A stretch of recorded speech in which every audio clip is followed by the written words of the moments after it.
ఓ 10 ఏండ్ల తర్వాత మన పాత దోస్తు కలిస్తే ఎట్లుంటది? పక్కా ఇంటికి తీసుకుపోతాం. బగారా బువ్వ, ఇంత చికెనో మటనో తీసుకొచ్చి వండిచ్చి వడ్డిస్తాం. చిన్నప్పటి శుద్ధులన్నీ యాద్ చేసుకుంటాం. దోస్తుతోటి ఓ సెల్ఫీ దిగి అప్పుడు ఎట్లున్నది ఇప్పుడు ఎట్లున్నది చూసుకుంటాం పక్కా.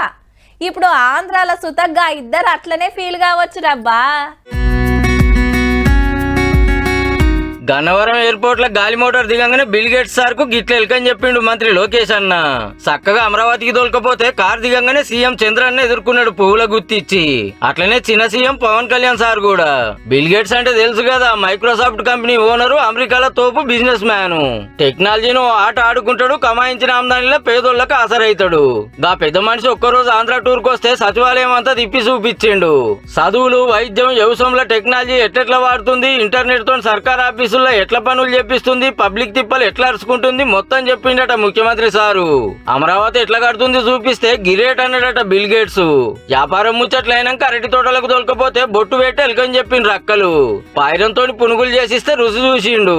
అట్లనే తోటకు డ్రోన్లతో మందు పిచ్చికారి ఇంట్రెస్ట్ గా చూసిండు. ఈ ఇటు చూడు, 30 ఏళ్ల కిందట చంద్రన్న సీఎం గుండంగా హైదరాబాద్ కు తీసుకొచ్చి ఐటీ కంపెనీలు పెట్టించిండు. ఇప్పుడు అమరావతికి రప్పించిండని సోషల్ మీడియాలో ఈ వీడియోలు మస్తు తిప్పుతాండ్రు చంద్రన్న తమ్ముళ్ళు. మనోళ్ళ ప్రచారం అంటే అట్లా ఉంటది మళ్ళా.